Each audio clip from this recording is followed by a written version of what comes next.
The Cleveland sports curse has finally been lifted by LeBron James and the Cleveland Cavaliers. That was such an impressive Game 7 performance, one of the best ever. This Cleveland Cavaliers team is the first team in NBA history to win a championship coming back down 3-1 in the finals. And what makes this even more spectacular is the fact that they won Game 7 on the road.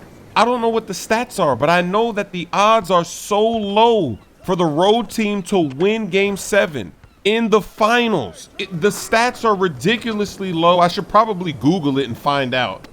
And what puts the icing on the cake is the fact that this game was anybody's game to take with about 3 minutes to go. It was a tie game. Both teams are struggling to score, and LeBron James gets this huge chase down block. His signature patented chase down block on Iggy. If LeBron doesn't hustle down the court and get that block on Iggy, we might be talking about the Golden State Warriors right now. That was a huge block, huge momentum booster, and it kept the game tied. It kept them in the game and gave them yet another chance to take the lead and to take this championship.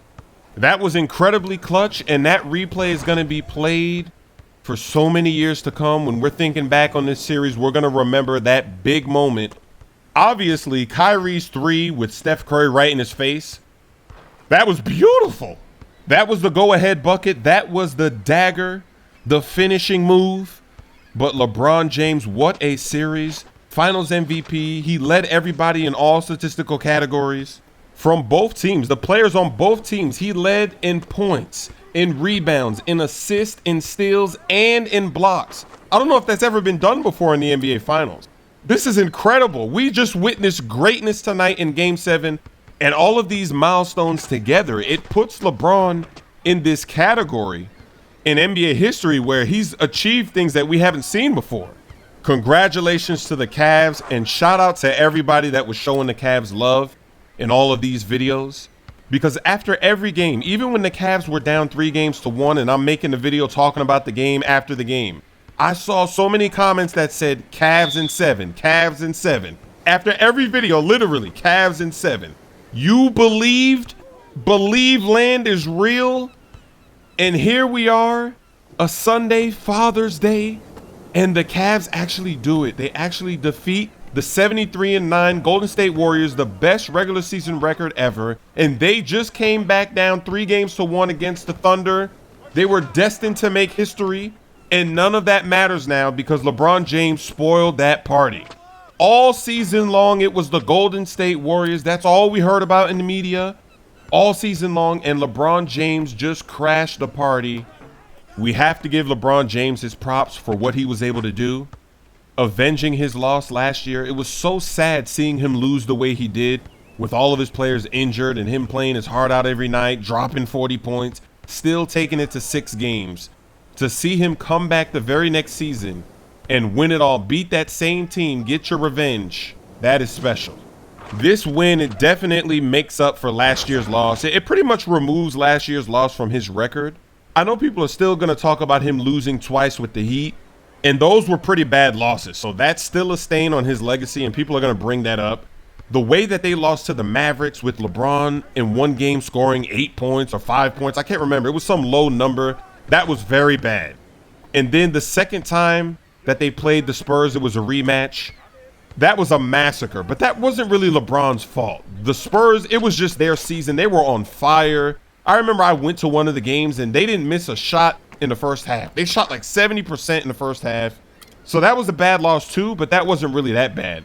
Then his first finals loss, he wasn't really supposed to be there. When he got swept by the Spurs the first time he was on the Cavs, 2007, he had no business being in the finals, but somehow he got his team there.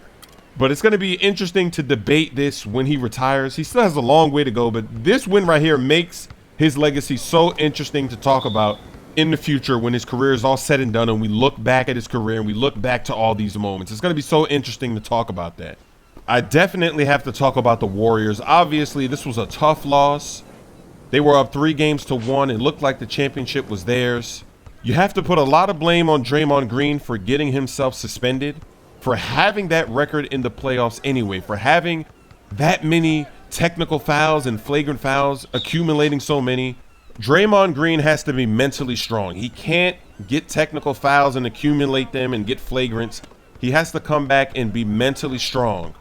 He's too good of a player to miss a game, such an important game in the finals, because of him doing something dumb, doing something so stupid. And even tonight, he showed up tonight. He had 5 threes in the first half. He was 5 of 5. He was on fire. This was such a good game. But you have to be disappointed in Steph Curry. Chef Curry, he did not have a very good finals. He didn't really have that many moments where he looked like the MVP. He was the unanimous MVP of the regular season. He did not have that kind of impact. And tonight, he did choke. Steph Curry did choke tonight. He didn't shoot very well. He was 6 of 19 from the floor. And he was 4 of 14 from downtown, from behind the line, from three-point land, 4 of 14. He was chucking up threes, settling for threes, taking bad threes. He needs to get in the lane, get some layups, get easier baskets.